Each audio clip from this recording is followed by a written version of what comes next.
In East Africa, the leaders of Ethiopia's governing coalition have chosen Abiy Ahmed to be their new leader.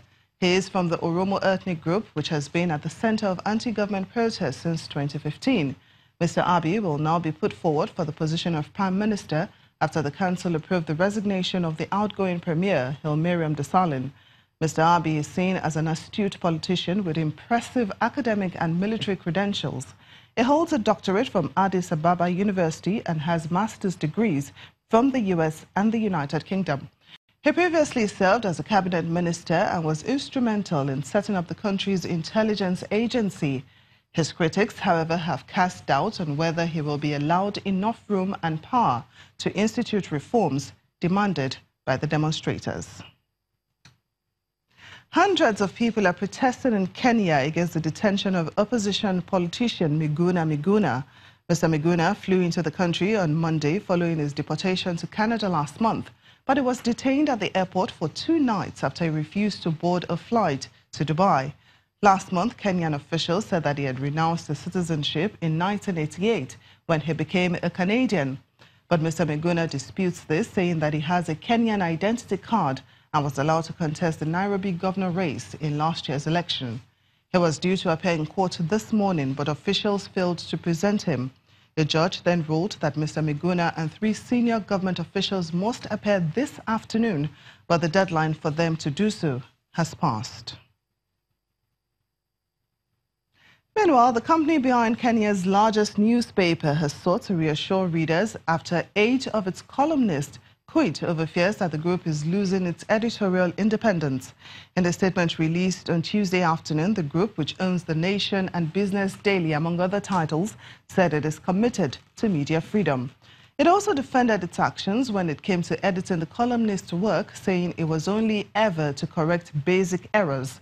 Earlier, its columnists announced their joint resignation, noting a worrying pattern that they say emerged when it appears the executive is able to influence who works for or contributes to the Nation Media Group. It's an opportunity for other media houses. Columnists from Kenya's independent Nation newspapers resigned en masse, claiming interference and meddling, suggesting the media group was too close to the government. The 8 senior editorial columnists told a news conference that editorial independence was lacking at the top media group in the country. They said they had raised the issue of state capture several times with the group's management. We refuse to continue to clothe the loss of editorial independence and media freedom at the Nation Media Group with respectability. Thankfully, public opinion is no longer in the sole grip of those who buy ink by the barrel. We are encouraged by the emergence of more egalitarian models for accessing and sharing information, and will not be powerless witnesses to the silencing of even one voice, however disagreeable those in power might find it. It is with regret that we hereby collectively resign as independent columnists from the Nation Media Group. We assure our readership that we intend to continue to be heard and to engage with readers through making use of such models for free thought and a free exchange of ideas. These resignations come a day after police punched and kicked journalists covering the attempted deportation of an opposition politician at Nairobi airport. The opposition figure, Miguna, was detained when he returned on a flight from abroad a month after being deported in a dispute over his dual citizenship amid an escalation of political tensions in Kenya. Now let's get more on this story from a Kenyan journalist, Eric Gavala. Eric, thanks for joining us on Network Africa. Thank you for having me. Now, as a journalist, would you say that media freedom is really under threat in Kenya? Well, I'd say that media freedom is under serious threat in Kenya. Kenya has been one of the countries in Africa that has for a long time boasted of a vibrant media space where media freedoms were respected. So this threat of media freedom, came when President Uhuru Kenyatta's regime launched a crackdown on members of the opposition, including the media, after the legitimacy of his presidency was challenged in court.